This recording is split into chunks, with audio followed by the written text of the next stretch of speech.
All right. Hello, everyone. My name is Swamp, and we are back. It's been a while. I honestly don't have much planned at all. Really anything planned for this stream, other than I just wanted to say, hey, the videos are coming back. Streams are coming back. All the good stuff. All the good stuff. Just check out the chat. It's been quite a while. They took down my last stream like immediately, and I got a strike for that.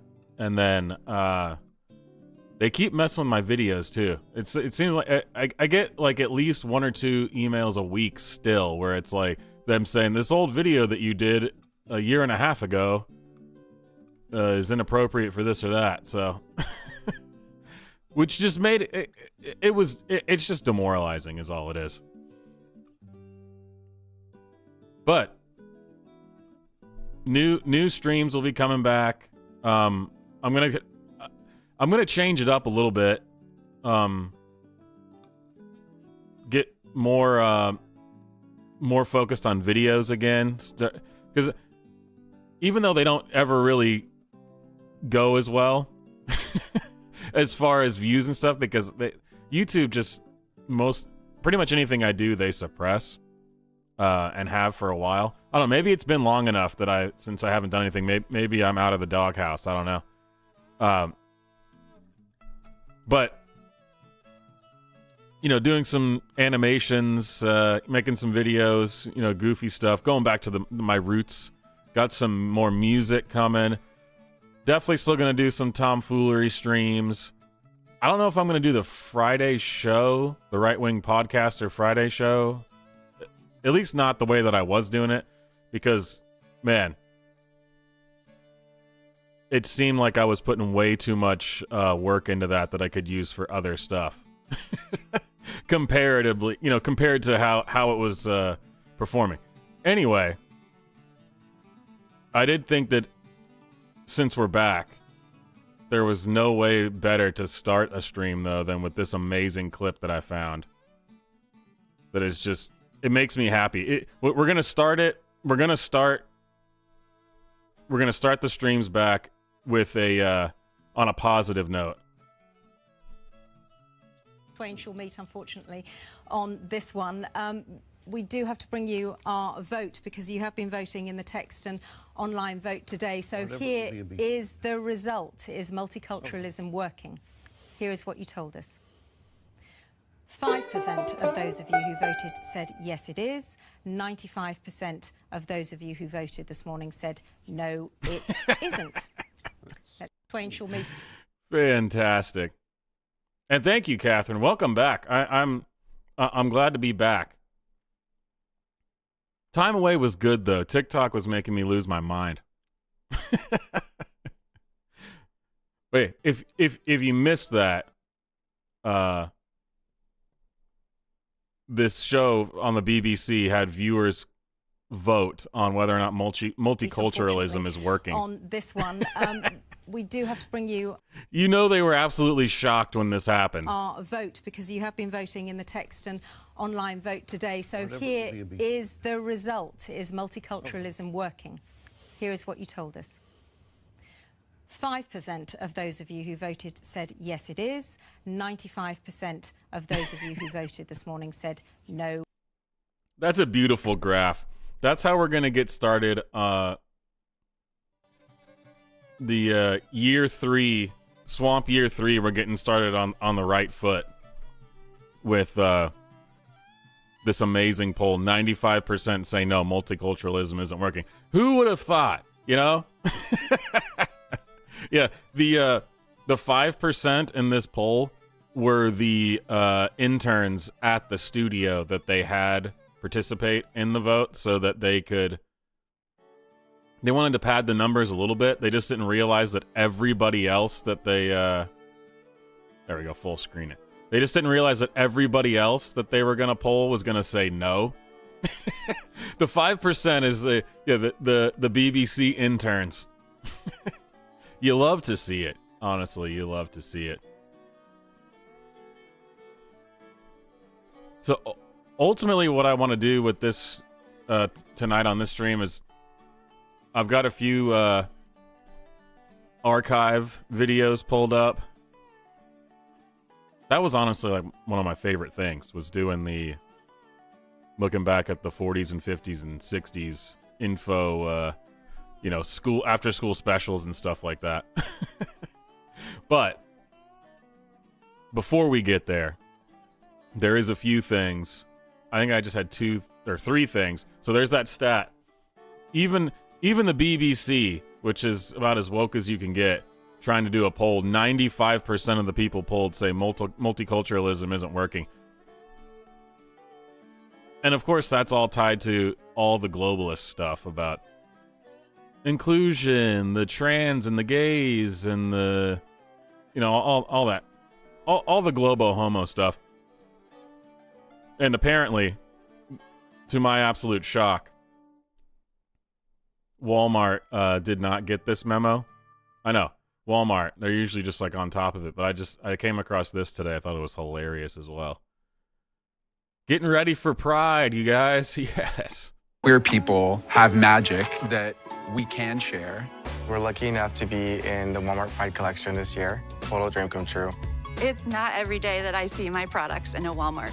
It's important to me to share my art. No one can make the art that you make. No one can say the things the way you say them. There's a lot of opportunity to uplift with a bit of playfulness and imperfection. The world needs to hear what you have to say and your story. No, they really don't. They really do not need to hear any of that. And you know, it was just one of the funniest things in the world to me is these types that they get to I don't know, come and be on these terrible types of commercials. It always just feels like bad government propaganda, which it is, and is also redundant. But all these people who act like I'm being my true self. Why do they all look? There's like 1 million people in the country, and I'm, you know, far more than that. But I'm saying, like, they're not very unique looking. The irony of I want to be so unique that you end up looking like this lady. Oh, wow. Yeah, so unique. A fat lady with the annoying feminist glasses and pink hair. Wow. And what is it with the fat feminists really liking the 50s style makeup? And I guess glasses too, I guess. Nothing else about the 50s do they like, but they always do that. But you know what I mean? They're all talking about, look how unique we are. Listen to this is the gayest thing I've ever heard, too, at the beginning of this. Queer people have magic that we can share. We're lucky. Really? Queer people have magic that they can share.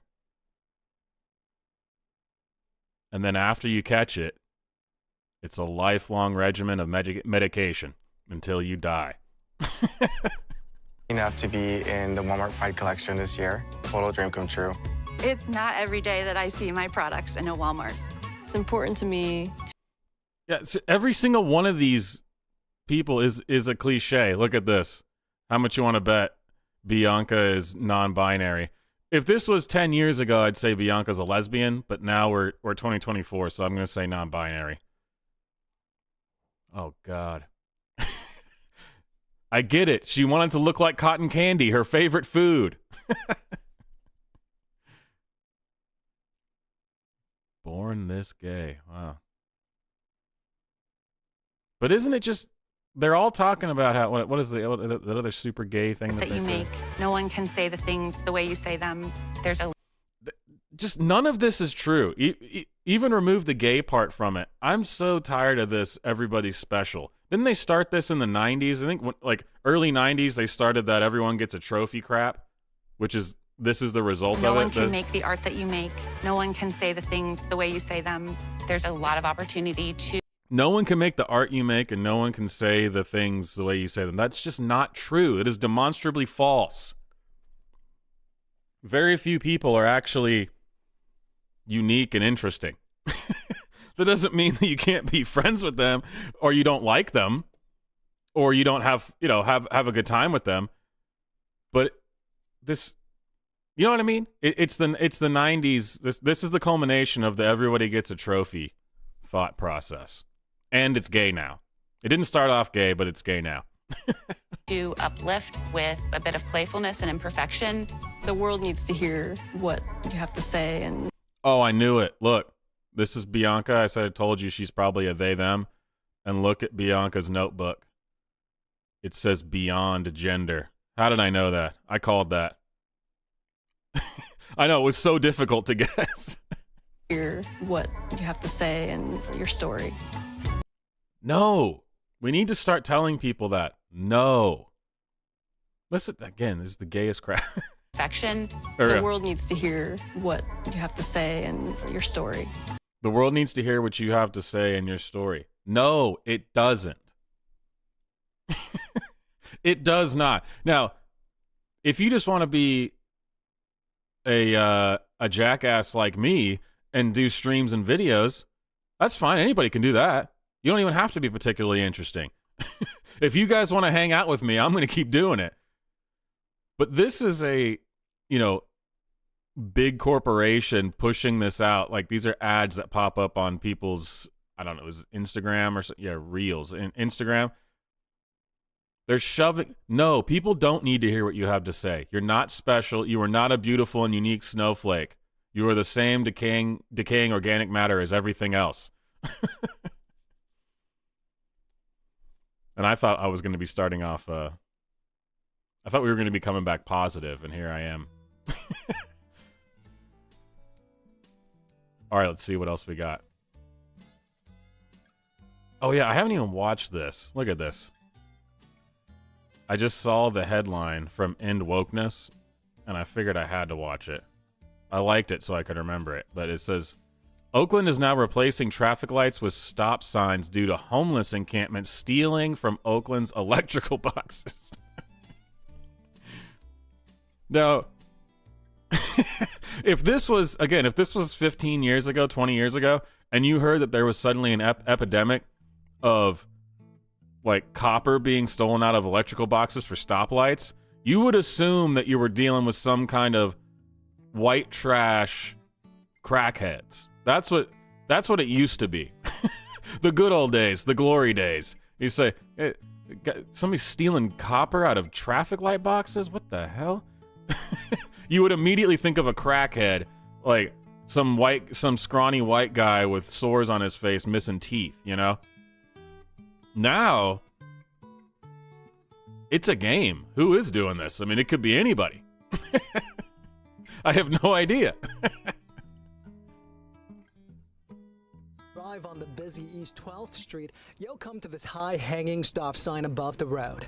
Neighbors say city workers replaced the traffic lights with 4-way stop signs in the last week. It's just telling us that the city is giving up on us.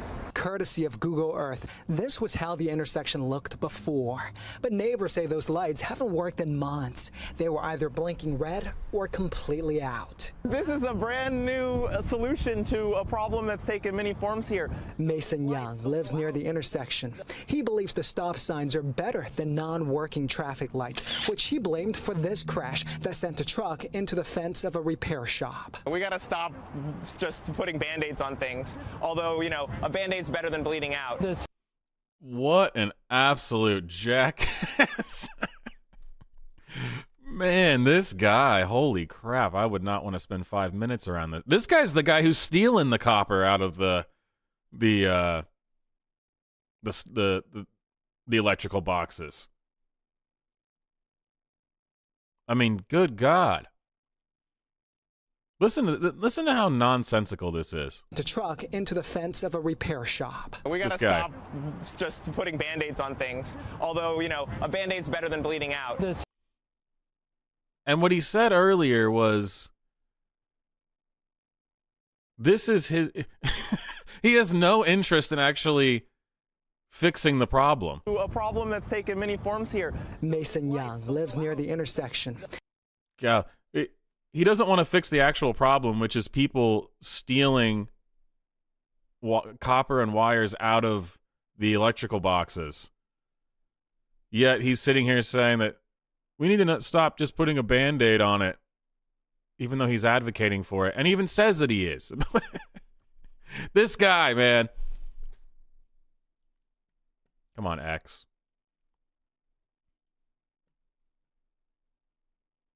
The busy East 12th Street. All right. Band-aids on things. Although, you know, a Band-aid's better than bleeding out. The city did try to fix the traffic light at least a few times, but once they fix it, normally within a week or so, it will go out again. Tamley owns the corner auto repair shop. Oh my Been God, here for look at over that. That's 25 terrible. Years. Says he's been here for 25 years. I can guarantee you it wasn't until the last 5 that this is what the outside of his store or in front of his business looked like. This homeless encampment right across the street from his business. What a juxtaposition, by the way, where you got this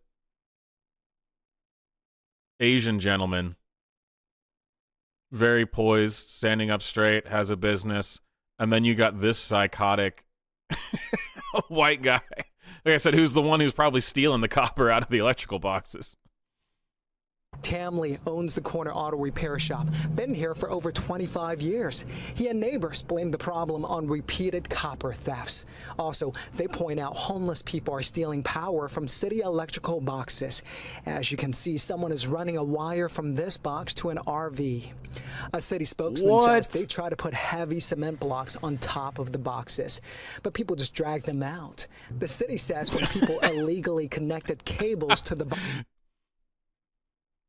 And the whole city is doing what that crazy, effeminate white guy was doing.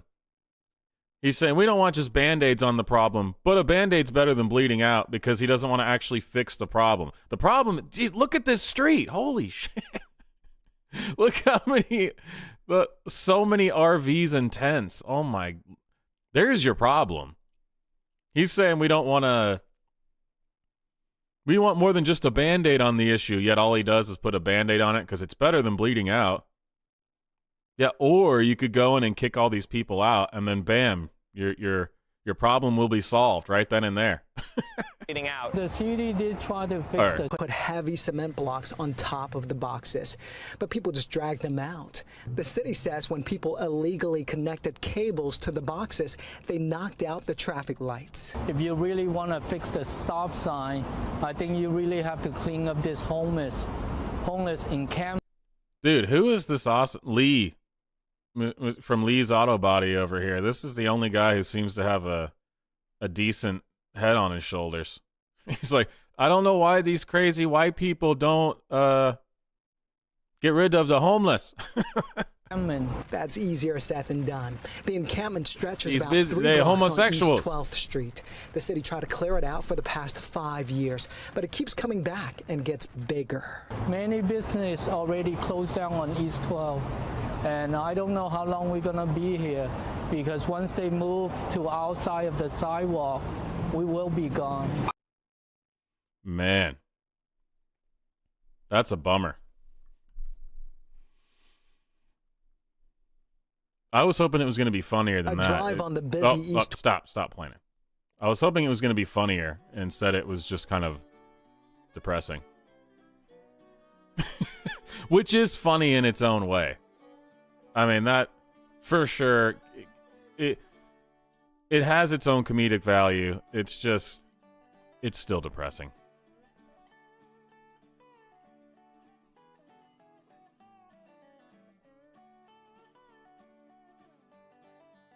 All right. Anything else before we get in the time machine and go back to old television? Let's see. That was all I had pulled up. Honestly, I have not been keeping up with the crazy for the last 3 months. It's been nice. I've gotten a lot done. I've been much more productive. Drink less and get more done. It's amazing.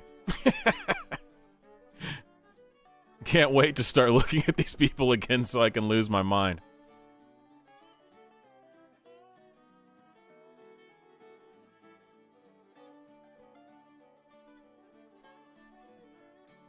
Oh, God. I'm just scrolling through my likes on X, and I'm not going to be ever reacting to the insanity that has happened in DC with all these crazy ghetto bitches yelling at each other, which I'm sure most of you have probably seen. No need to go back over that.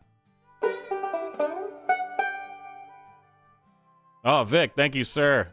And I'm sorry, I do not have Super Chat jukebox set up.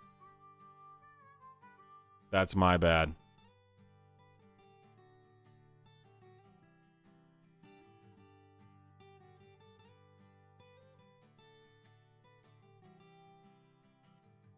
Oh, here we go. This fits the theme for what we're going to be getting into. A workout from 1935. I'm going to start doing this every day. How many of you, ladies and gentlemen, get up sprightly in the morning and do your daily dozen? Yes, it does sound rather like work, doesn't it? Still, if ever you should feel that way inclined, try this series of a dozen. We're on the second exercise now, which strengthens and develops the waist. Man, before McDonald's, this is all you had to do to get a body like that. It's suitable for the ladies too, who want a slim and supple waist. Ankles, knees, and hips feel the benefit of number 4. By the time you've done this, you will be really awake and ready for the 5th. And now we're and it was halfway. easy to be fit in Any lady who 1935. can do this can tame her husband, so long as he doesn't do the same exercise. For the liverish, number 7 is a sure winner. And mind you don't hit yourself in the chin. Round shoulders and flat chests disappear entirely after a course of this. It's guaranteed to make real he-men. This lady Real is slowly he-men. destroying the weaker sex myth. Number 12 makes up the daily dozen. If you can do these every morning, you'll simply run to work. All right. We've all got our marching orders. I expect this time next week that everyone's going to be as fit as those people in 1935.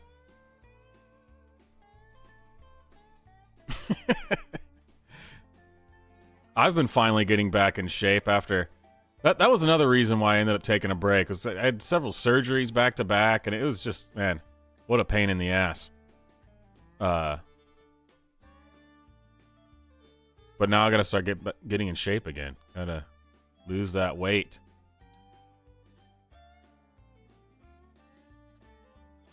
Back down to 220. That's what I saw this morning. Got up to the fattest I've ever been. God. Fat bastard. All right. So like I said, I changed my mic. I think I'm going to change it back to the other one. I think I like the other one better for my voice. But like I said, mainly I just wanted to pop in and say, hey, everything's coming back. Like I said, I'm working on some new music. I've been putting together some new videos, some new video formats, some new streams. So it's more of a teaser. I'm here to tease you.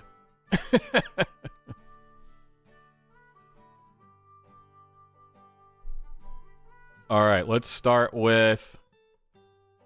This is really what I need.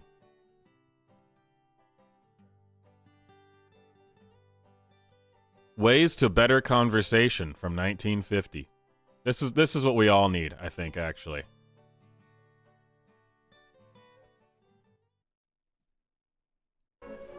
Conversation. Talking with others is one of the most important things you do. When you know how to carry on a good conversation, new interests, you'll lead you to new friends. Good conversation is the key to a greater feeling of ease, knowledge, and like a good game, a good conversation can be pleasant for everyone. Someone gets an idea. Well, so far this is not Someone good conversation. else comments on it. Another disagrees. Still another adds his share. And so it goes. Everyone keeping his eye on the ball, following the topic, joining in, and passing it around. Wow. Exciting stuff. Let's listen to a conversation. See if you can tell what's good about it. I'm sorry if I sound contrary, but I don't like it. But Jane, the community club has selected this plant for the summer camp. I think it looks pretty keen. Why don't you like it, Jane? Well, for one thing, I think the cabins are too far from the water. It's inconvenient. You have to go all this way down to the lake to go swimming, and then all the way back again to change. What? I see your point, Jane. And I agree. I don't think anyone will like walking all that way back and forth. Listen, everybody. That walk will give your body good conditioning. Sort of a warm-up for your swim. But seriously, Is this how conversations were in the 1950s? This is terrible. For the cabins to be down here on the beach. Maybe you're right. They do make a nice grouping up there on the hill, don't they? It looks like boot camp. It Now, doesn't look like, what was it good doesn't look like about a this camp for a high school. Some of its qualities you can find in any good game. First, it's inclusive. Everyone participates. No! Even in the 50s they were inclusive? Son of a bitch! Second, it's spontaneous, lively, and free. Third, it's pleasant, interesting, and fourth, enjoyable. it has no people of color. And fourth, it's profitable. Something can be learned from it. Okay, I can, that's actually kind of the same thing that I And a said. good conversation like a good game can mean more friends, new interests, a greater feeling of ease and fun. But what about a conversation like this? It's a funny-looking thing, isn't it? Well, it looks like it'll be... Oh man, we're about to see what the 50s, what they thought in the 50s was like a bad thing. Something tells me, with my modern 2024 sensibilities, I'm not going to be able to spot the difference between these two conversations. Everything's become so degenerate, I'm not going to be able to tell the difference. Be great swimming. Say, did I ever tell you about the time hat, Laverne. If you think you can swim, you ought to see me. I wonder what's on at the show. Well, I don't know. Now listen to this. You don't know what you're talking about. Why? Oh, I get it. Actually, I immediately get it. What's the one difference right off the bat from for the example of this bad conversation? Can you spot it? You see what it is?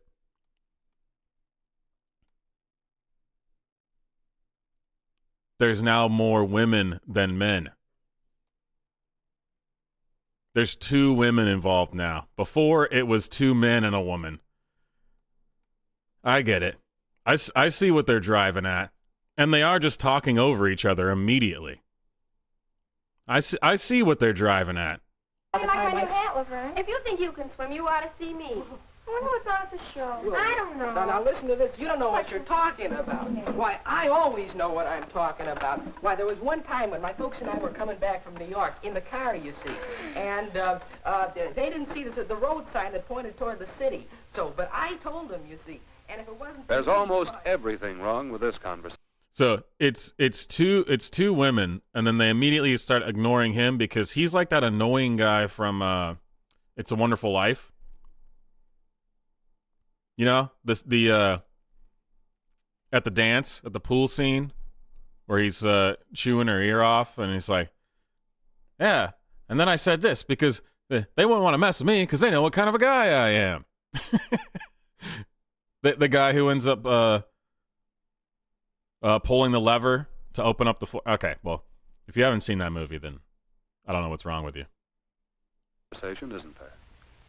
When you don't know how to talk with others, you miss out on fun. You act like this, friends, retard. And a chance to learn something. A good conversation, like a good game, depends on skill. You have to know how to keep the ball going, how to handle it.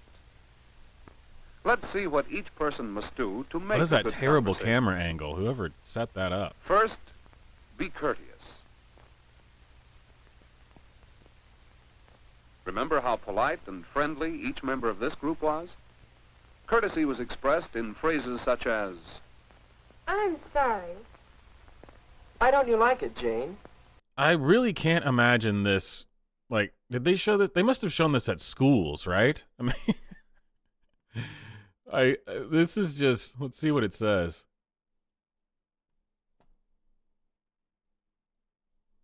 Ways to better conversation. Consider. Huh, it doesn't say. Man, I've watched King Strang's Try Jesus so many times that it's always like the third recommend. Even after a year and a half, it's still always like the third recommended video whenever I open YouTube.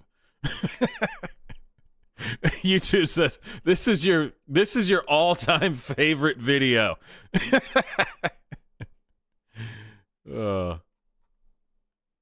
Awesome. But seriously. And all spoke in a pleasant tone on a pleasant topic, showed interest in one another's remarks, and kept a cheerful attitude. You can feel at ease in a conversation where everyone is courteous. Second, include everyone. All right, you're losing me, guy, with your inclusion. Really, this feels like it's a lot longer than it is. I feel like we've already been. It's because it's my 2024 brain. I can't slow down enough to pay attention to this. This video is only 8 minutes and 48 seconds long, and I feel like we've been watching it for 12 minutes already. You know, I try, but I think we're all pretty pathetic, even when we try, compared to people who lived in the 1950s. That was not helpful. But you know what I think will be helpful is this. What about juvenile delinquency? 1955. Oh, and it's got some music from Superman, huh? Nice. Jim leaves the gang after it attacks his father and joins other teenagers at City Hall to argue against the imposition of a curfew. Drama-filled in Lawrence, Kansas. Wow. What a different time. This gang of ruffians beat up my father. I'm going to go to City Hall and have my grievances be heard. What? I'm in. Come on, let's see how Jim handles this. I'm sure he's going to do a great job.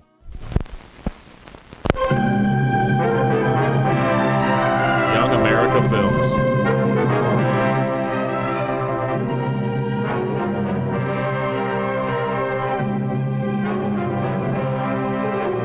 Discussion problems in group living.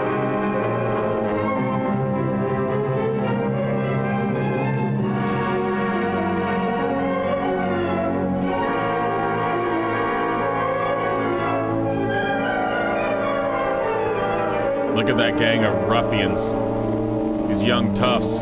Oh, they got their gang signs. Look at that gang symbol.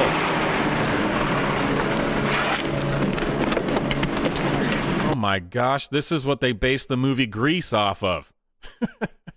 Where are we It's heading? Grease Hey, Lightning. Pick up Jamie.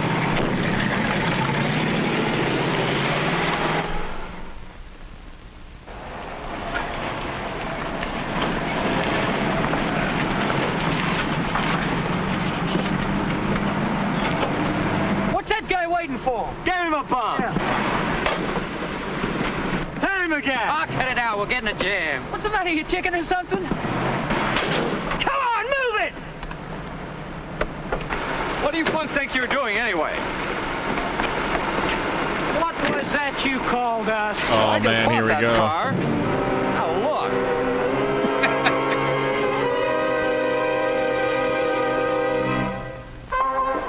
You know what's even funnier than just watching this nowadays is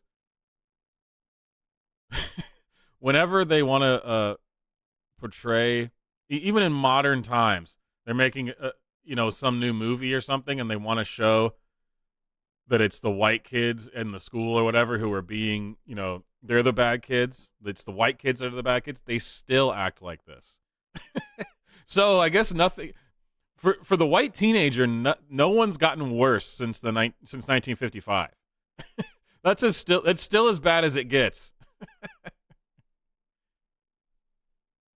So I guess we're about to learn that's bad enough to want to go to City Hall to argue. Also a very white thing to do. Look at these guys. What was that you called us? I just bought that car. Come on, you pinhead. Look at this. Looks like a shot from Invasion of the Body Snatchers right there. Fantastic.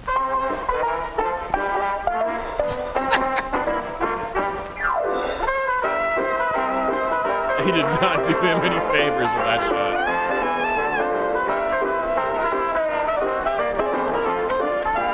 This sounds like music I listen to.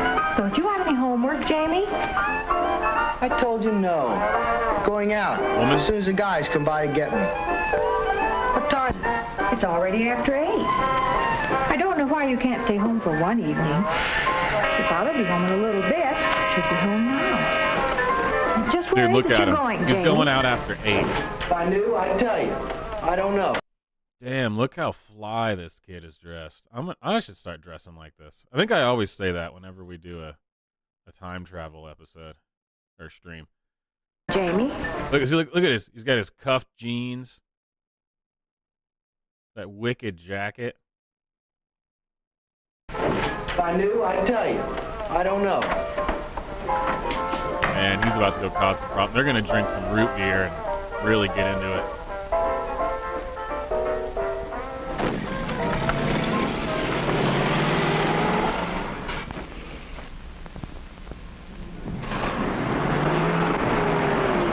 I knew it. They went to the diner. I told you they're going to go drink some root beer.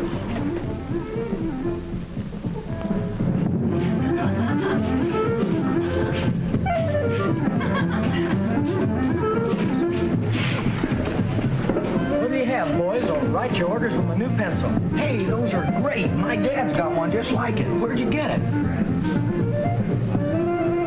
We just swarmed all over a guy. Fell out of his pocket. What? When did this happen? Just before we picked you up. We bumped some guy in a big Buick and he gets out and starts getting smart. Juvenile delinquents. Look at my new pencil. Where'd you get that? We stole it off a guy. Man, those are some bad. Just keep track of your kids, ladies and gentlemen. You don't want them stealing pencils from fat old guys. Yes, let's call his names. Boy, did we give it to him. We sure messed him up. You should have been there, Jamie. Who was he? I don't know. Some big bald-headed guy. Oh, that's his dad. What kind of a card you say it was? Oh, it was what's the matter with you? I asked you what kind of a car it was. I want to know. That is true, Vic. This is we're making a this is a poignant comparison. You know, we're comparing 1955 to 2024.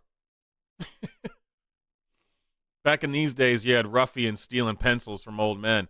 Now you've got homosexuals standing on the corner crying about how the stop sign, well, it's doing a better job, but the homeless people are fine. But we had to put a stop sign up, which isn't great. But the stop sign or the stoplights just kept stopping. They just wouldn't work because people were siphoning power from the grid and stealing copper. But that part's fine. It was a yellow Buick. Why?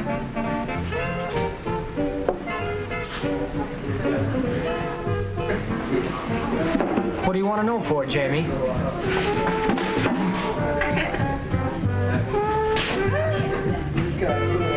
Wow. He just took that sticker right off his jacket. Oh, man.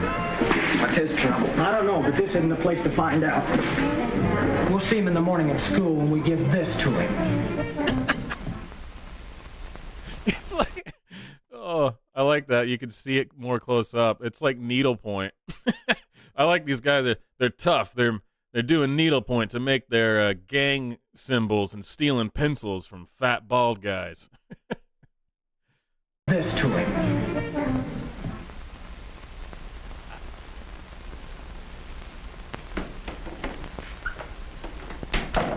Jamie, How's Dad?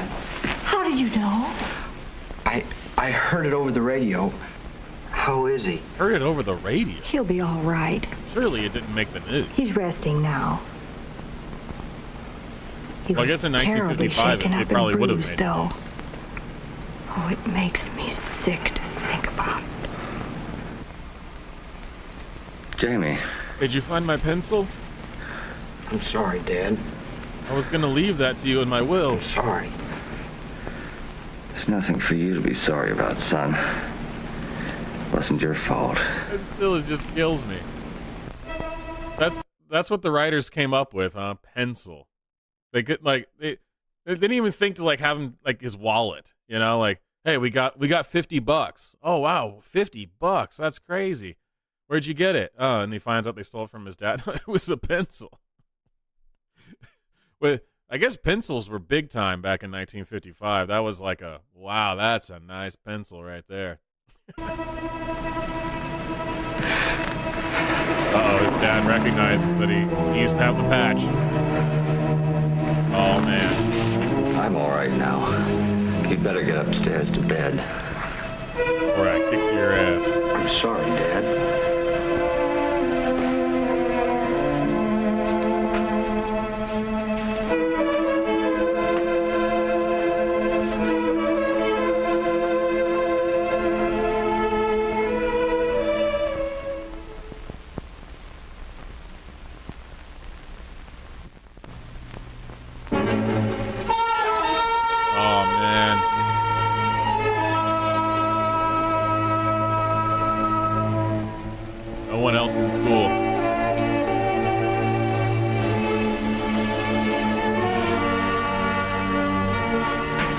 Take this back, Jamie. We didn't know it was your dad, Jamie. We wouldn't have done it if we'd known. Leave me alone. Take it, Jamie. You keep it. I don't want anything more to do with it. Now look, Jamie, don't get smart. You like the symbolism? It's real subtle. So when he was a bad guy with the bad kids, they're wearing the black jackets. Now that he's a good guy hanging with the good kids, he's got a white jacket. I'm surprised they didn't give him a little... He didn't change his devil patch to an angel patch or something. Don't forget, you could have been along instead of one of us. Could have been one of our dads. Wouldn't see me moping around if it had been my old man. Don't worry. I'm not forgetting a thing. Just count me out from now on. There he is. Jamie, we want to talk to you. He's busy. Have you seen the paper this morning, Jamie? Have you read about the special session of the city council they're having this morning? And all the things they're talking about doing. A curfew, upping the age of driver's licenses, canceling the football games, the parties, the dances, and everything else. And it isn't fair, Jamie. Most of the high school students haven't had anything to do with the things that have been happening. Who the like hell last is this night, and the statue that 42-year-old was man broken, who's and the still theater in seats high and all school? that. But we're all going to suffer for it. I didn't have anything to do with it either. And don't look at us. We didn't kick over any statues. You've got to help us, Jamie. Well, what do you expect me to do? We're going over to the city council meeting right now and see if they won't listen to our side before they do anything about it. Mr. McPherson said we could go. He excused us from school. And he said you could go with us. Look, all of you, leave me out of everything you're planning. All I want to do is mind my own business. But this is your business, Jamie. You heard him. He's not going anywhere. He's no sap. We're going to the city council. Go ahead and laugh. Right now, you guys are more afraid than we are, but you're not fooling us. You think you can laugh at anybody who stands up to you, and pretty soon everyone else is laughing at him, and you think you've won. Well, I don't care if you laugh or not. It won't be funny if the city council does what they're talking about. I wouldn't advise any of you to go to that meeting if I were you. I'm warning you. Are you going with us, Jamie? No, he's not. I'm talking to Jamie. What do you want me to do? They'll listen to you, Jamie, because it was your dad that...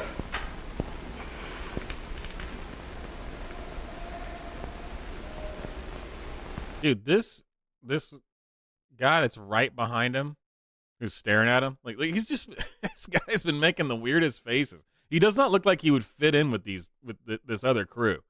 I mean, he's got the weak jaw, the big nose, the floppy big ears, and how does this guy get in with these three like meatheads over here? He does their books. You know, he keeps track of the money. He keeps track of the pencils that they steal. And what a freeze frame, man. Jim over here looking like an absolute Chad. When he graduates high school, he's going to grow out that beard, and he's formidable. I'll go with you. You're not going anywhere.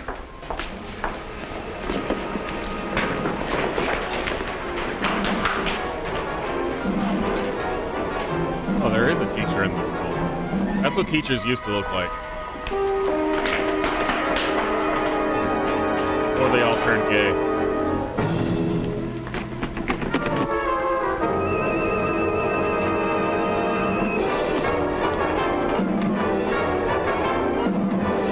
This is a sweet car. Whoa. Do you need to back up like that?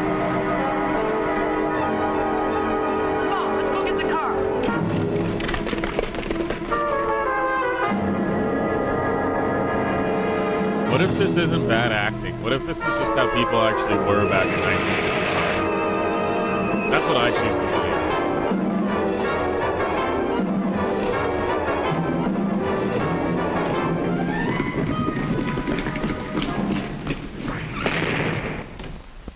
We're not talking about pranks and letting off steam.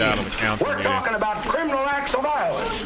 I say if these kids want to go around beating up people and wrecking things to prove how tough they are, then it's time we prove to them just how tough we are. Mayor Honeywell, could we say something? I'm sorry. What's all this? Do you have some facts to give us that we don't already have? I don't know whether you'd call them facts or not, but, well, everybody keeps talking about teenagers as if we were a bunch of freaks or something. We're just wasting time. We've wasted too much time already. We've invited Mr. McPherson here. He's principal of the high school, and he can tell us anything these kids can tell us. No, I'm sorry, I can't. That's why when these students came to me today, I asked them if they'd be willing to come down here and put their case before you. And I think you should hear what they have to say. This is so alien that I refuse to believe that this is a thing that would have ever happened, even in 1955. Bill Stillwell, the head of the student council, and Chuck Leewood, captain of our football team, and Sally Lawrence here, senior class president, and that guy is in his 40s. Jamie's as dad captain was of the the one who football got team. hurt last night. Mr. Mayor, I think Mr. McPherson's right, and I think these students are right too. Teenagers aren't all delinquents. Only a few are involved in these criminal acts that we're all concerned about. If these teenagers, who represent all of the rest, have the courage to come here, then I think we should not only listen to them, but I think we should invite them to help us stamp out this vandalism. I say let's let them talk.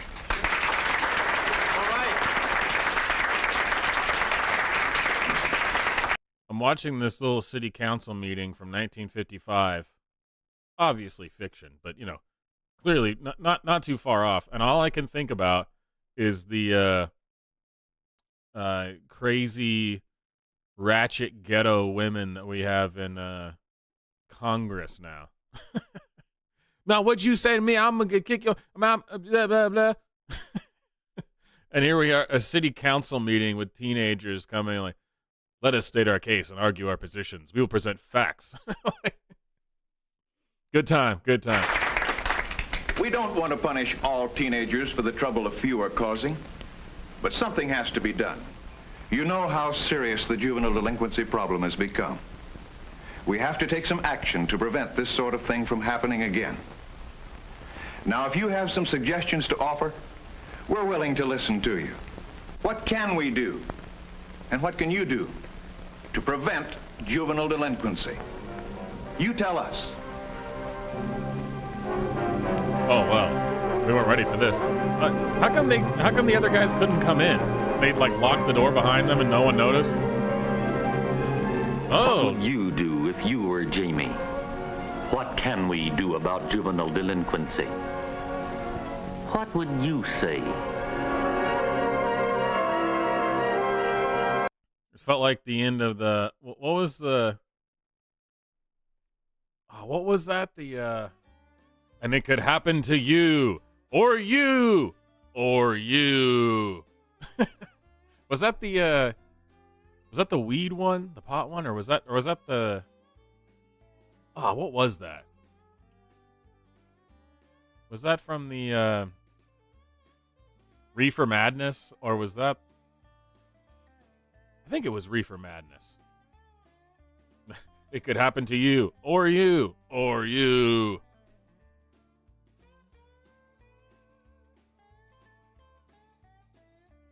All right. I wanted to play this one because what the hell is going on here? I honestly, this thumbnail has me intrigued. Here, look. Take responsibility with this cartoon thumbnail. What the heck is this? I'm intrigued. I'm sold. I'm gonna learn how to take responsibility with whatever the heck is going on here with this green goblin dude with a bat attached to his head and his blue hat. I don't know. Is it just Schoolhouse Rock? Because if it is, I don't want to. I mean, I know Schoolhouse Rock. A verbo is for sharing all kinds of moments. Stupid ads.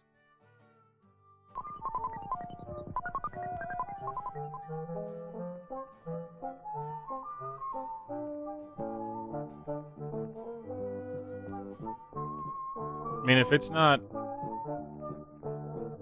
I'm just a Bill. I don't really care about Schoolhouse Rock.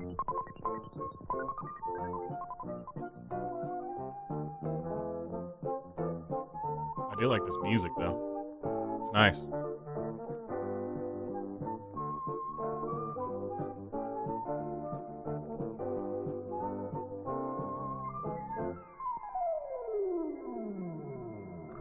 So it wasn't a green goblin, it was an alien. What is going on? Suppose one day you made a new friend.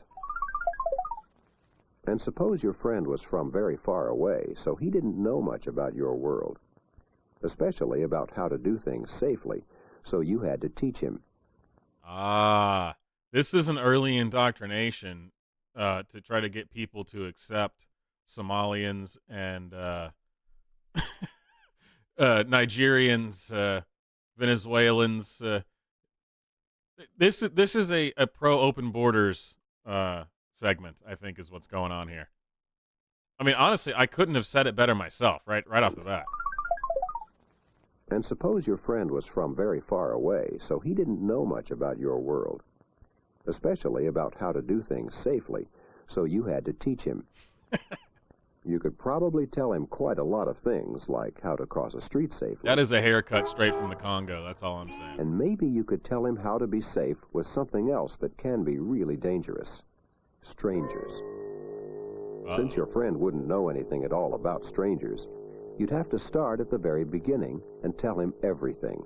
Scholars. He might not even know what a stranger is, or what a stranger looks like. Suppose he asked you, is this what strangers look like? Do they have tails? Or pointed teeth? Do they wear T-shirts that say stranger on the front? Or carry signs that say stranger? Of course not. No, Strangers actually, aren't any of these. The strangers you need to stay away from carry signs that say gay pride. Things. You'd probably tell your friend that strangers look just like the people you see every day. In fact, they are the people you see every day. Young people, grown-up people, old people. Strangers are... You know, I've never understood what leftists mean when they talk about, feeling seen and represented until now. This big dude with a beard, a hairy chest, a vest, jeans, green hat, I finally feel seen and heard and acknowledged. I am much more invested in this now that I feel represented by it. If that's not me, I don't know what is. People. Strangers are simply people you or your parents don't know, or don't know well. Or don't care to know. So if you've never seen this man before, then this man is a stranger. What if you have seen this woman before, but you've never talked to her? Then she's a stranger too. And suppose this man lives in your neighborhood. You say hello to him now and then, and even like him. But hey, that's the dad that got beat up in the last in the juvenile delinquent video. That's the dad that got his pencil stolen. Did he get his pencil back? We never got the answer to that. Your parents don't know him. Is he a stranger? Yes, he is. No matter how friendly these people might be, they're all strangers. That's because your parents don't know any of them very well. When you do know someone really well, you pretty much know how that person will act toward you. The problem with strangers is that with them, you can never be sure how they'll act toward you. That's why, as far as strangers are concerned, your friend has some very important things to learn. For instance, suppose your friend is going somewhere, and someone he's never seen before stops him and talks to him. What should your friend do? The best thing you could tell him to do, especially if he's alone, is to not pay any attention to the stranger and just keep going. Sometimes that's easy to do, but sometimes it's not so easy. Again, suppose your friend is going somewhere, and a stranger says to him, "Hi there, what's your name?" And suppose your friend just keeps on going as he should. He's got the TikTok haircut. That's what it is. He's got the Gen Z TikTok haircut. "Hey, stop, I'm talking to you." Not that guy, the alien. It might be hard for your friend to know what to do if this happens. But you should tell him he should still not pay any attention to the stranger. In fact, if a stranger gives your friend trouble, that's all the more reason he should just keep on going. But to show him how to really be safe, you'd need to teach him what to do no matter what a stranger does. For instance, suppose your friend was playing in a park and a stranger came up to him. But suppose the stranger didn't just want to talk to your friend. Suppose he asked your friend to go someplace with him. If a stranger did that, it could be extremely dangerous. So you'd need to teach him the most important rule of all. I feel like this doesn't need to be 11 minutes long. I just want to see the part with the bat. Do they tell him to beat someone up with a bat? A stranger tried to trick your friend into liking him by being very friendly. Maybe he'd smile and say he thought your friend was very good looking or really good at doing something. You'd need to tell your friend that he would not have to be friendly to the stranger. Children usually should be... I feel like... Wait a minute. Smile and say he thought your friend was very good looking. What? Yes, I'm going to make sure that my kids are aware that when they're children, if someone comes up and says, "Hey, you're looking good," yes, you run away from that person. He says it so nonchalantly. Maybe he'll come up and says, "You're very good looking." It's a child. No one should be saying that. Maybe he'd smile and say he thought your friend was very good looking or really good at doing something. Yeah, wow. You'd need to talk tell about your a friend major that red you would flag. Not have to be friendly to the stranger. Children usually should be polite to adults. Yeah, that was the veiled implication there. This weird guy, this weird bald guy with this beard walks up to you smiling and says that you look good.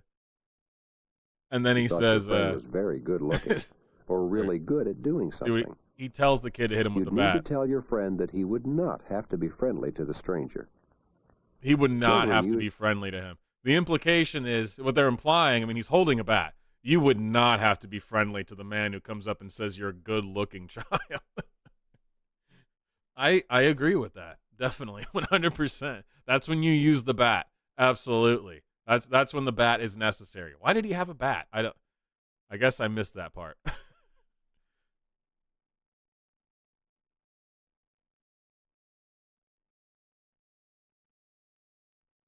I think we get it. I've certainly learned my lesson.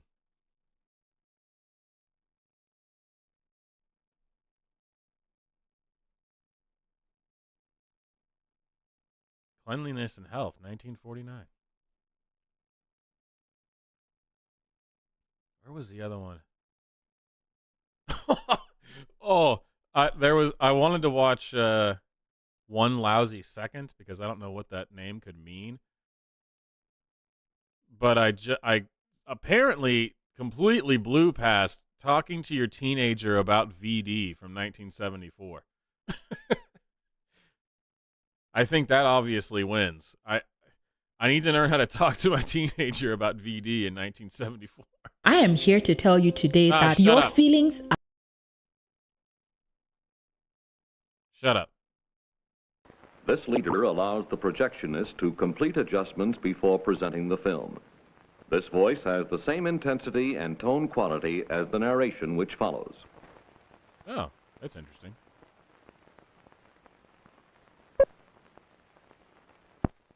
You've got whacked. Peek behind the curtain there. How could he do something like that? He's probably ruined himself for life now. I hope he didn't tell anyone else. We've got to keep it He's quiet. probably ruined himself Guess for we life. should take him to the doctor, but let's make sure he doesn't report it.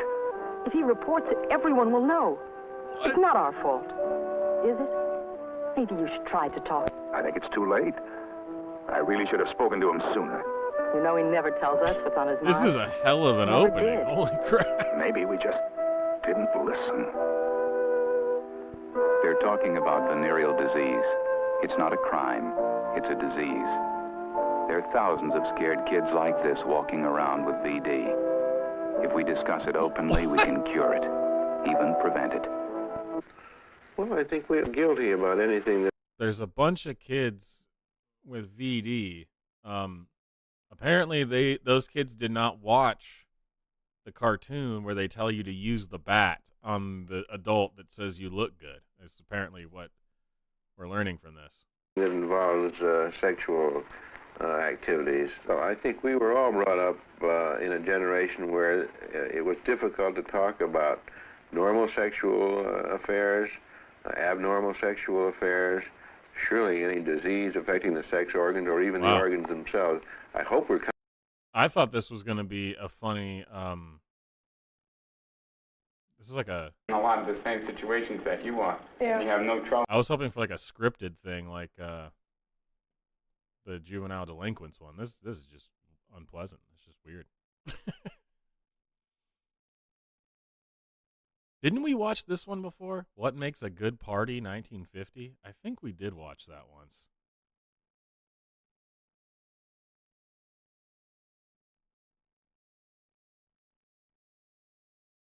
Portrait of a City, Detroit. I bet you things have changed since they made this video about Detroit. I'm willing to bet that things have changed. Is a career in radio or television for you?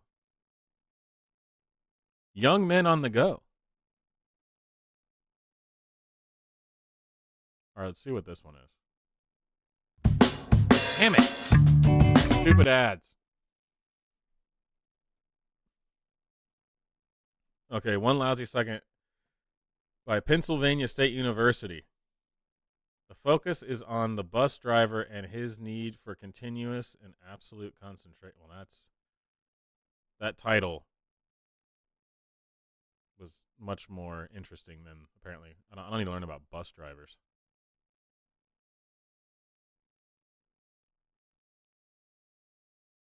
When I'm Old Enough, Goodbye. That is a very strange title.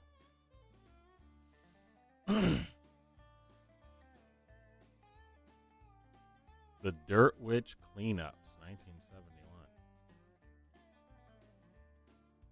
All right, let's watch one more. This will be a quick stream. I just wanted to jump out there and say, I'm back. Oh, here we go. I found it.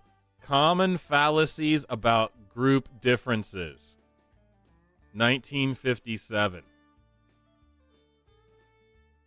We are going to learn a thing or two about prejudice and judging people after this stupid commercial.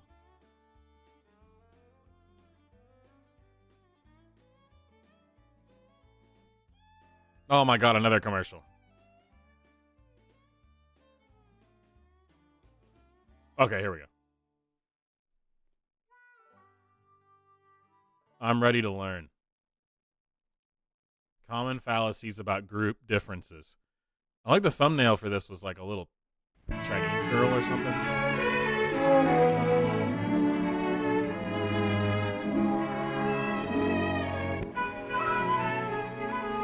don't know, maybe that was the other video. I think it was this one.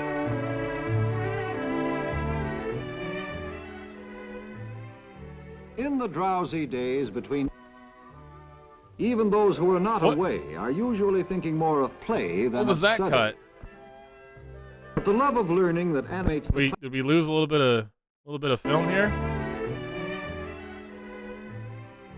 in the drowsy days between Oh, even in between those what? who are not away are usually thinking more of play than of study.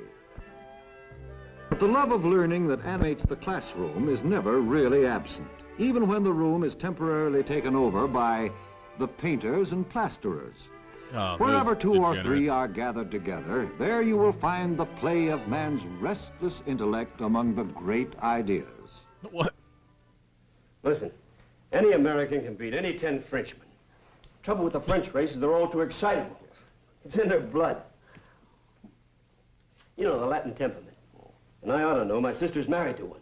Oh, no! That's absolutely wrong. Oh, yeah? What's wrong? What? What's wrong? Everything. A, there is no French race.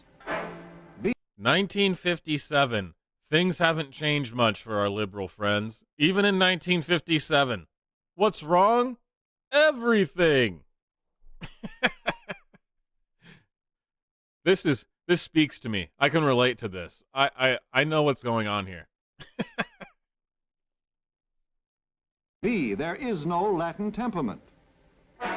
C, the people who speak the Latin languages are neither all excitable nor all anything. D, behavior is not simply a matter of heredity. E, heredity is not in the blood. F, the fact that you happen to know one specimen of anything is no evidence that other specimens are the same.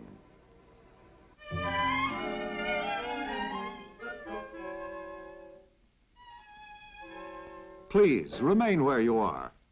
I'll explain. I love how all three of those guys are like, oh, we're getting out of here. Look at his face, man.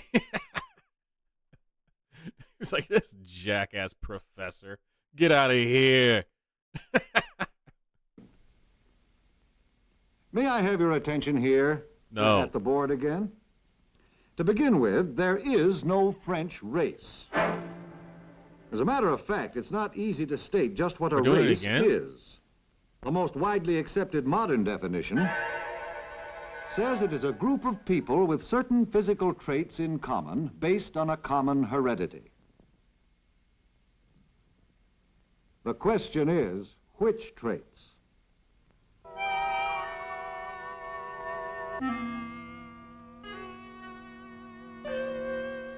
Once upon a time, the answer seemed obvious: skin color. Yellow. Today, we know this classification doesn't work at all, because skin Look at the coloring yellow. may shade That's off hilarious. continuously from light to dark within a single biological group, so that there was no point at which we could say one race ended and another began.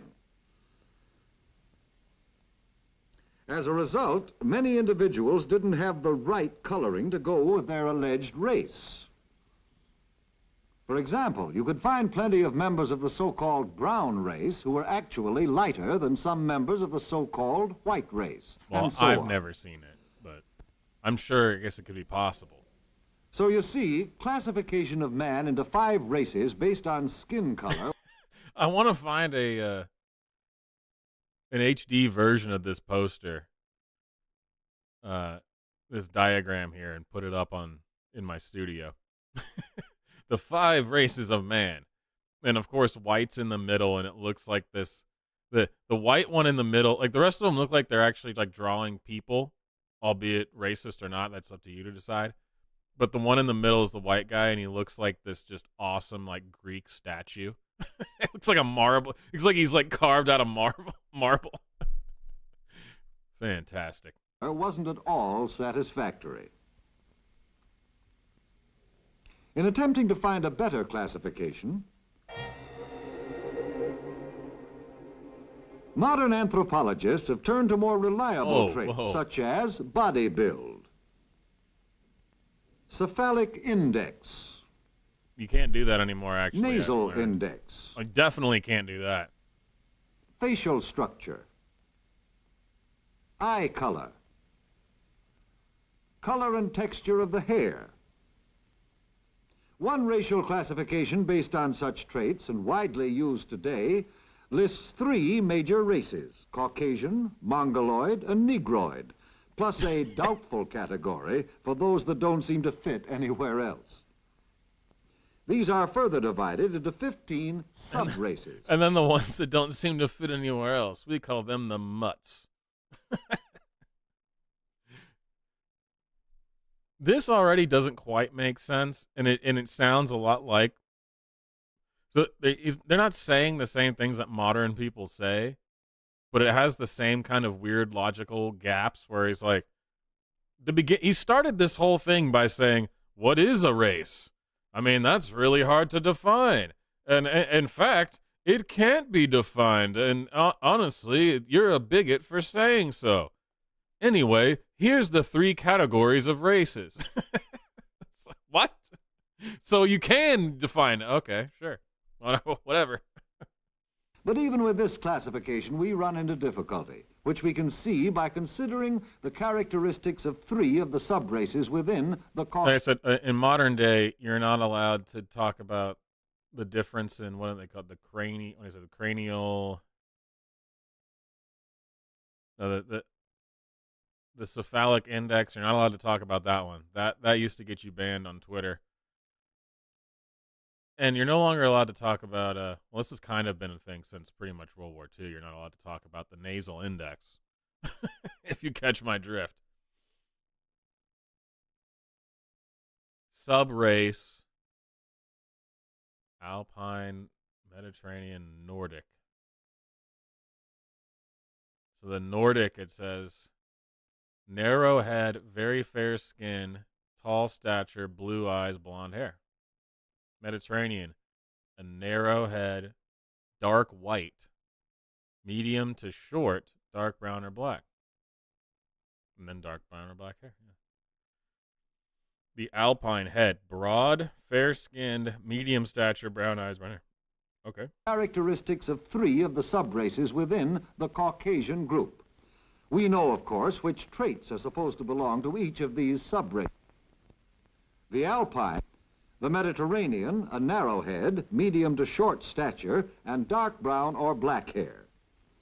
The Nordic has a narrow head, tall stature, and blonde hair. Oh, I just went over this. I guess I got ahead of it. However, the more we study these things, the less simple they become. These various traits refuse to stay put. For example, we find individuals with the short, stocky body of the Mediterranean, the round skull of the Alpine, and the blonde hair coloring of the Nordic. Man, they've been doing this since 1957. This idea that, so here's a list of things that we know to be true. But we should throw all that out because sometimes there's other things. Yes, we know there's variations. Why is that?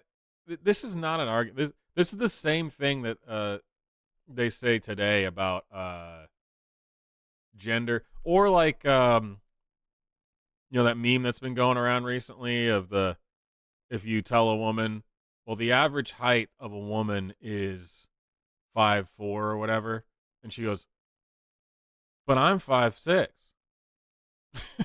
That's what we're dealing with right here. Okay, well, it doesn't change the fact that there is an average and a normal in that way. Come on, get out of here. So again, he says there is no such thing as race.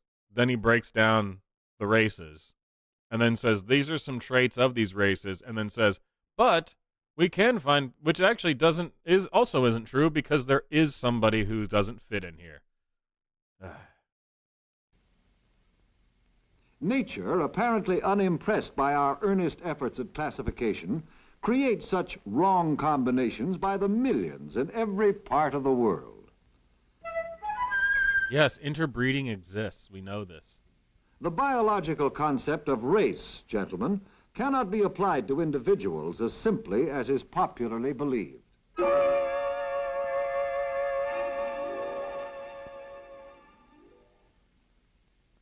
But no matter what classification you apply, if the word race means an inherited physical type, then almost every existing nation would include not just one race, but many races.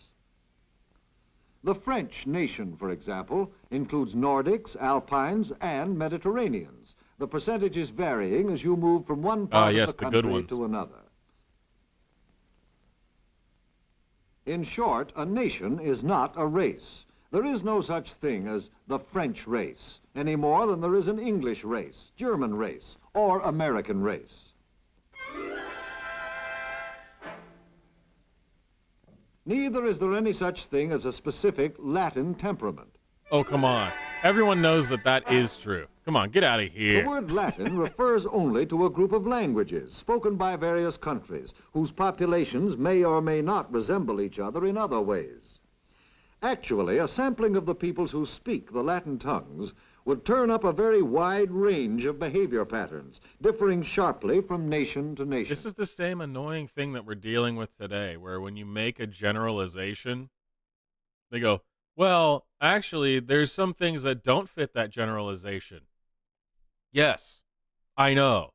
It's a generalization. It's a broad statement of general fact. That's what it means. That's exactly what it means, is that there are things that are not in the generalization. But I guess that disproves that Latin people have a high temperament or something. I don't know. What do you mean Latin people have high energy? I met one who was lazy as shit. Oh, well. Well, there you go. Such a sampling would have to include not only the people of France, but also of Romania, Spain, Italy, Portugal, South and Central America. What was going on Mexico. here? Wait a minute. What's going on? Portugal. What is going on in Portugal? Are those dreads, or is there something on that woman's head? What is going on here? Is this really Portugal? I'm skeptical. What is that? Genuinely, what is that? Or look. What is going on Portugal. here? Portugal, what do you guys, what's going on? South and Central America, Mexico, and Cuba. People in all these countries speak the Latin languages, yet their behavior differs widely from country to country. Oh, hell yeah, it does, for sure. Therefore, all people who speak the Latin tongues are not all excitable, nor all anything. Oh, and God, now for the so major annoying. fallacy, Is- the belief this is- that group differences in behavior... It's just as annoying from 1957 as it is today. behavior are the result of heredity. Down through the ages, people have more or less taken it for granted that a Japanese child, for example, inherits his distinctive behavior, his gestures, his manners, his attitudes toward life, just as he inherits the color of his eyes and the shape of his nose. This belief, which has had an important and sometimes an unfortunate influence on human relations, was not confined to the uneducated.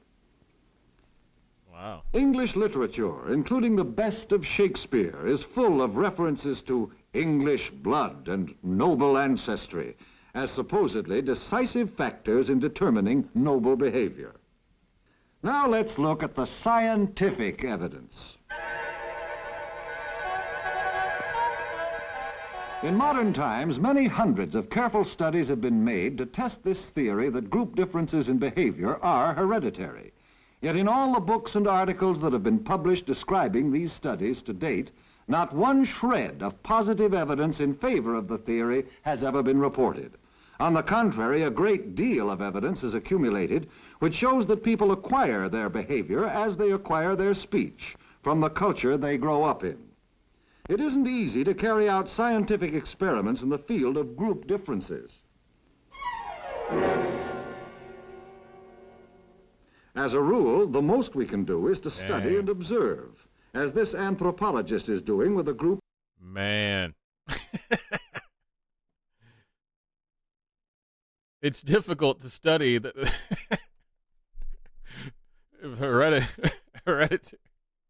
hereditary differences.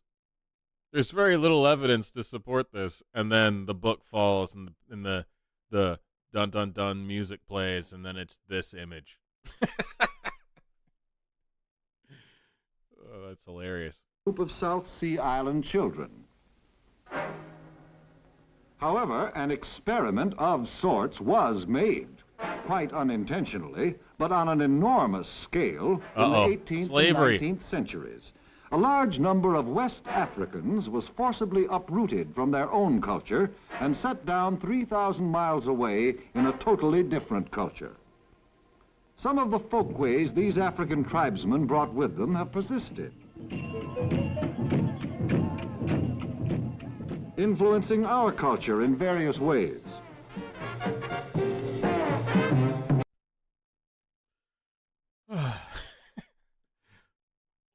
Let's check that out one more time. Brought with them have persisted, influencing our culture in various ways. Oh yeah, those are definitely the same. But despite many factors tending to perpetuate My the God, African COVID must have group been there. as Look at a his group, mask.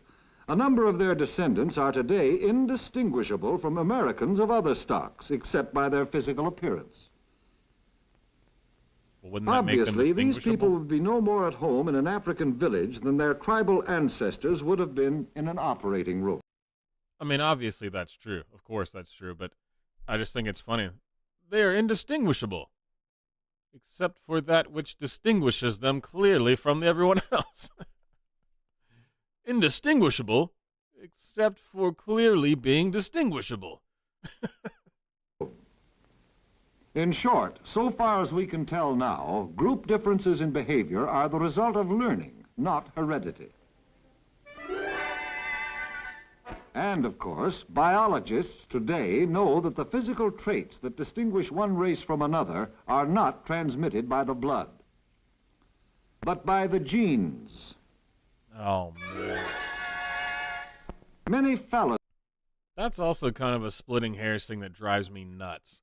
Where, like, if these guys didn't go to college or whatever who are working, like maintenance guys, and they say, like, yeah, it's passed down, you know, from father to son in the blood. And then this jackass professor, that is incorrect. It's in the genes. Okay, that's what he's talking about. Jeez. Splitting hairs over here, trying to make the guy look like a jackass. For no reason. Come on. Oh, totally different. You know what he meant. Get out of here. Policies about group differences can be traced to the bad habit of generalizing from selected cases. This young man notices how excitable his French brother-in-law is, but conveniently forgets the millions of French people he's never met. The behavior of isolated cases should not be Conveniently forgets overgeneralized people to he's never represent the met. behavior of a group.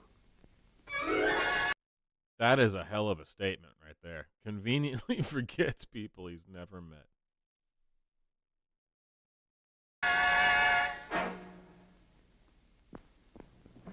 Just a moment, young man. Young man. I have a feeling there was one more fallacy in your statement. All I said was one American can beat 10 Frenchmen. At what? Well, at anything. Baseball.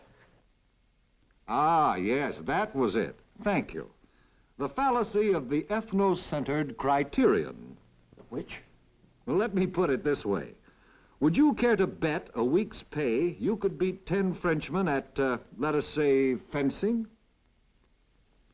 Building a fence? Sure. You see, Bill, a skill typical of one culture is not a proper yardstick for general comparisons between cultures. Now then, let's take another look at these fallacies we've been discussing. A nation is not a race, for any nation includes many inherited physical types. Jeez. B, there is no such thing as a Latin temperament, for the behavior of the people in the various Latin-speaking countries varies widely from country to country.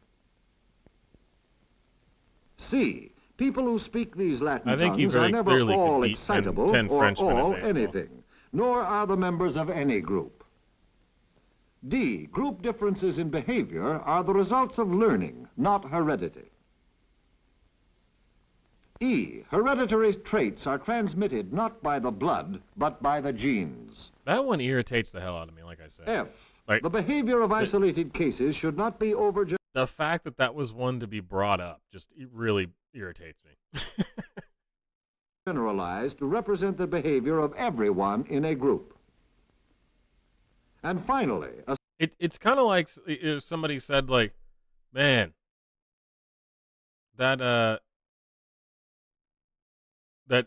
drink that I just had really made me drunk. And then someone goes, actually, it was the alcohol within the drink that made you drunk. Okay, get out of here. You know, shut up. Yes, I get it. It's not the blood that makes, well, when we say blood, we mean ancestry, relations. That's what we mean. It was the genes. Oh, really? Wow. Thank you for that really important distinction. a skill typical of one culture is never a proper yardstick for general comparisons between cultures. Now, let me leave you with just one more thought. Now, let me leave you with this. I'd much rather hang out with these three guys than the narrator. 100%. Many popular notions about races, heredity, and group differences are completely wrong, when they are not completely meaningless. But the trouble is, when it comes to human relations, most of us tend to cherish beliefs and ignore facts.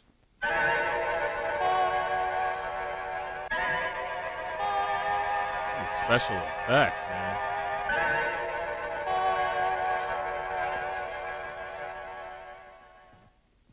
I don't care what the guy said. I still say, one American can lick any 10 Frenchmen. See what I mean? Well, you didn't disprove him. That's, if anything, that's the one thing you didn't actually debate or give counter evidence for. I mean, whether you believe all the things that he said or not, he did provide counterpoints to all the other ones. But that one he did not provide a counterpoint to at all. All he said was, well, would you want to fence a Frenchman? What the hell does that have to do with it? What does that have to do with what we're talking about? And I thought it was funny that he made it about baseball. I mean, I just assumed he meant any one American could kick 10 Frenchmen's asses, is what I assumed he meant. But apparently, back in 1957, I guess it could mean beat you at anything. I assumed he meant that. I think it's true. At least it was in 1957. Probably not anymore. Now it's hard to say, since everyone's fat and gay now. But in both countries. Okay. Oh, anything else quick? Let's see.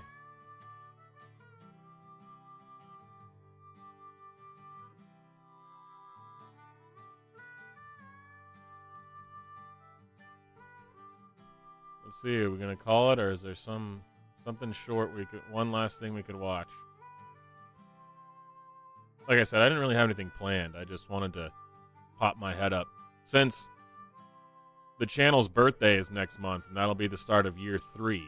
So how else am I going to try to sell Swamp Year 3 merch if I'm not making videos? So yeah, obviously I had to come back.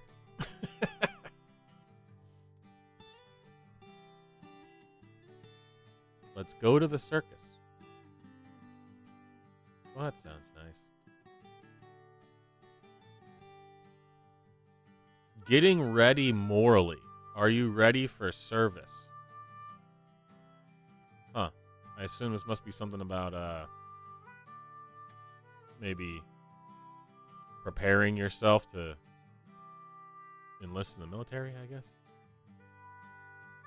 The wonder of our body. I'm going to skip that one. The wonder of reproduction. I'm going to skip that one.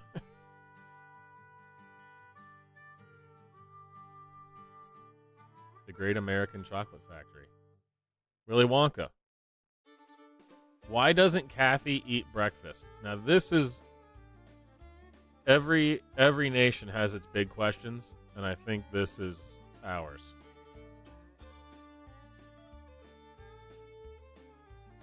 Oh my gosh, there's an animated short from 1946 teaching women. It's called The Story of Menstruation.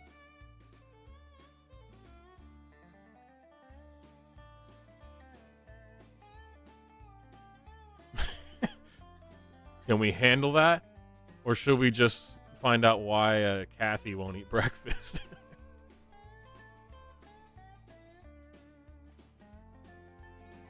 The self-image film, If Mirrors Could Speak.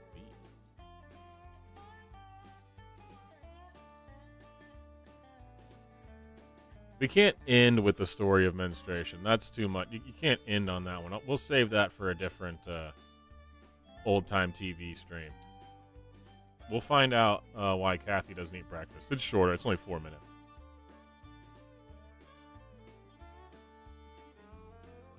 After these ads are over.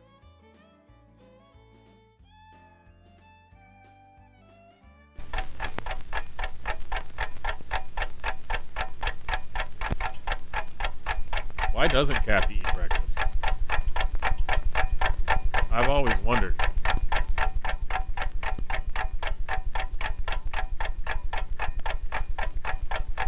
That's Kathy, huh?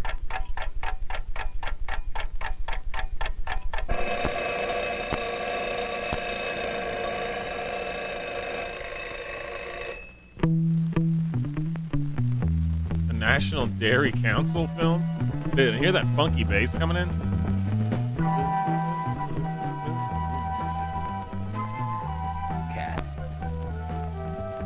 Kathy. For a second, I thought that was in the song it was playing. Hi. Is it okay if we ask questions? This is well, super weird we hear already. that you never eat breakfast. Is it true? How come? Is it that you're not getting... Wait, is this Big Dairy? Is that what this is going to be? Big Dairy convincing you that you need to have milk and cereal for breakfast? Is that what this is? the kind of cereal you want? It is! Oh my god!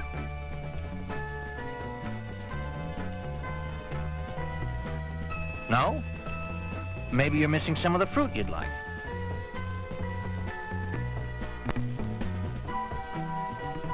What about some bacon and eggs? Now that looks delicious.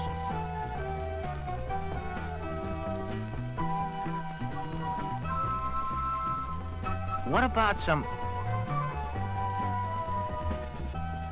No, huh? Oh, I know. I bet you're getting tired of the usual breakfast fare. You want something What country does different. Kathy live in? What? A hot dog for breakfast? Fish and chips? Tacos? Ooh, pizza for breakfast. That only works if it's frozen, or, you know, if it's in the fridge from the night before. None of those appeal to you, huh? How about a glass What of if milk? you could have anything you want? Hey.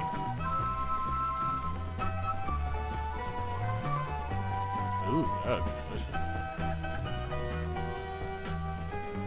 I would like a stack of pancakes and 2 eggs. You're making me sick.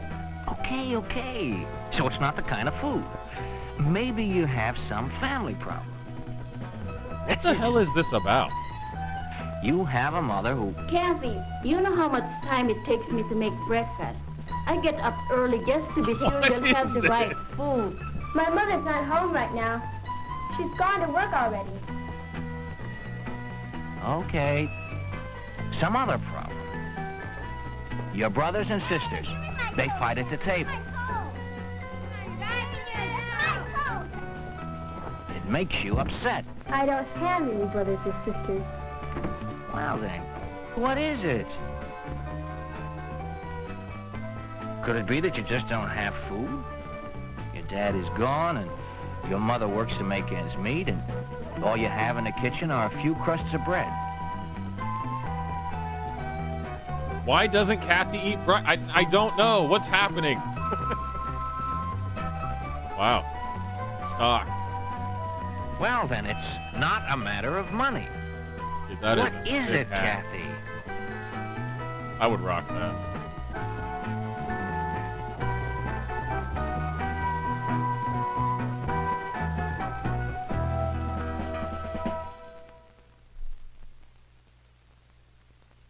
Huh.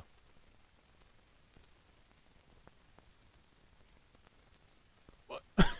Stop the projector and discuss. So we're supposed to discuss. That's it.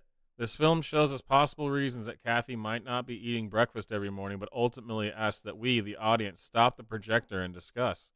I need context for this. What is this? Look at this, the first comment. I agree with this. It says, how am I supposed to go to sleep without knowing why? 5 years ago. And 5 years later, we're still asking the same question. Then the next comment, 50 years later, we still don't know why Kathy's not eating breakfast. I don't know what it must be some kind of discussion exercise that they used in school or something. I don't know.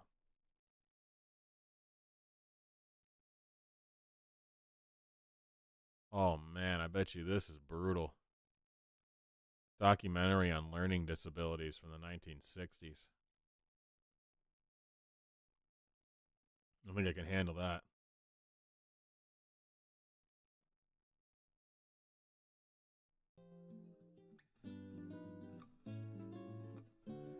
Oh, okay, I think that's it. I think we're going to call it. Videos will be coming back. Streams will be coming back. Like I said, I'm not going to do the Friday shows the same way that I was doing it. I'm going to change them up.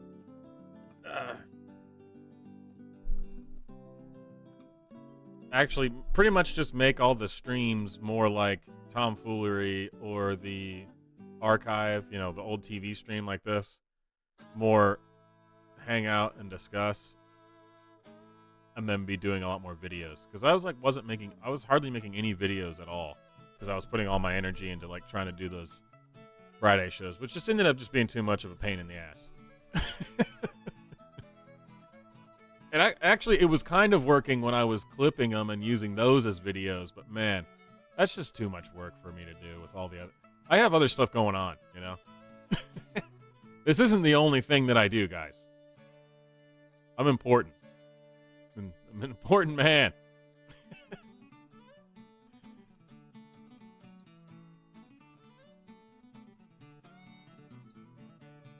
All right, I didn't have this planned, but hey. We're going to listen to this song. And then we'll say goodnight. I love this song. Oh, there's going to be an ad, isn't there? Oh, no, there's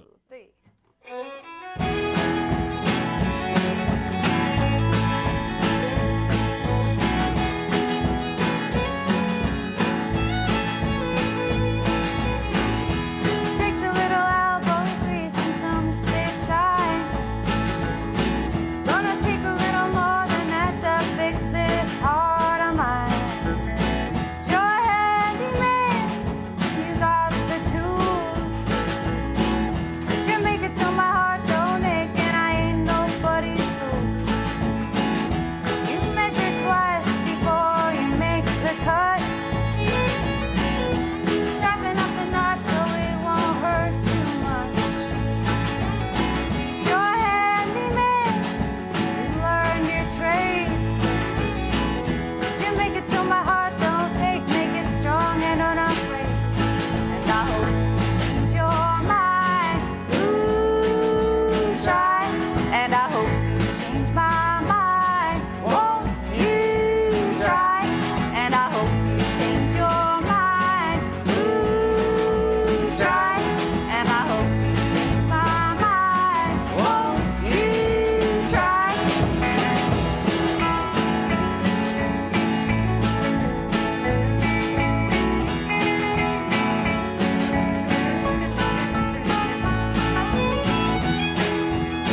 say, I think I've been to where they filmed it. I think it is a VFW.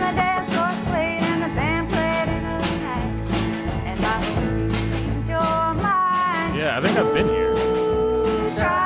And I hope you change my mind. Won't you try? And I hope you change your mind. Ooh, try. And I hope you change my mind. Won't you try? That's a nice song. That's a nice song. Let's see, where does it... Where they put where this was filmed? Yeah, I have been there. American Legion Post 82. That's what it is. I've been to that place. How have I watched this video so many times and never realized that? I guess because it looks like a million other places. I don't know. Honky Tonk Tuesday at Nashville's American Legion. Huh, that's funny. Never noticed that before. All right. My name is Swamp. I hope you enjoyed the stream. I guess like it and all that stuff. We're just starting back, so I mean, I'm being timid. See if YouTube will take their boot off my neck if I'm like really nice for the next few streams and videos. Who knows? Who knows? All right, everybody. Have a good night. Well, stay wicked, my friends, and whatever I used to say. Like the stream. I don't know. I used to have a whole spiel. Who knows? I'll see you guys next time.